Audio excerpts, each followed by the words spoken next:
কত কত কার্তিক, যেন কার্তিকের মেলা। হ্যালো ভিউয়ার্স, কেমন আছেন সবাই? এই হচ্ছে কার্তিকের মেলা।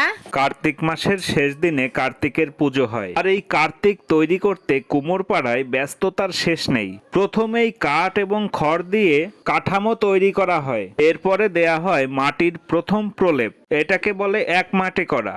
এক মাটির পরে দোমাটি করা হয়। আরো কিছু ধাপ সম্পন্ন করার পর শুরু হয় রঙের কাজ। এই যে স্প্রে করে রং করছে পপি। আমি এখানে চোখ আঁকার কাজ করছি। এবছর প্রায় ৮০টি প্রতিমায় চোখ এঁকেছি। কাজটা করতে বেশ সময় লাগে, তবে অনেক মজার। কেমন হয়েছে চোখ আঁকা? এই যে বাবু কার্তিক প্রস্তুত হয়ে গেছে।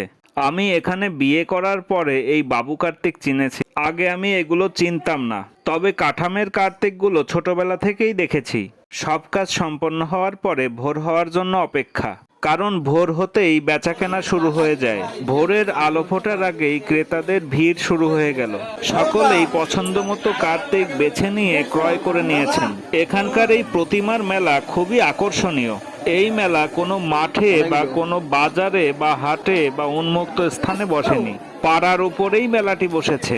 মৃৎশিল্পীরা নিজ নিজ বাড়ির আঙ্গিনায় প্রতিমাগুলোকে সুন্দর করে সাজিয়ে রেখেছেন। দূর দূরান্ত থেকে যে ক্রেতাগণ এসেছেন তারা ঘুরে ঘুরে প্রতিমা পছন্দ করে নিচ্ছেন। তাদের বাড়িতেও সবাই অপেক্ষা করে আছে কেমন প্রতিমা আসবে তার জন্য।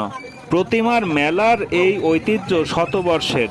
বয়োজ্যেষ্ঠদের মুখ থেকে জানা গেল এখানকার এই মেলার জৌলুস আগে আরো বেশি ছিল। প্রজন্ম থেকে প্রজন্মে এই ধারা বয়ে চলেছে। এই মেলার জন্যই মাগুরার শ্রীপুর উপজেলার নোহাটা গ্রামের কথা দূর দূরান্তের লোক জানে। কার্তিক পুজো উপলক্ষে গ্রামের গৃহস্থ বাড়িগুলোতে সাজ সাজ রব। অনেকের মানসা থাকে জোর কার্তিকের। পুত্র কামনায় এ ধরনের মানসা করার রেওয়াজ আছে।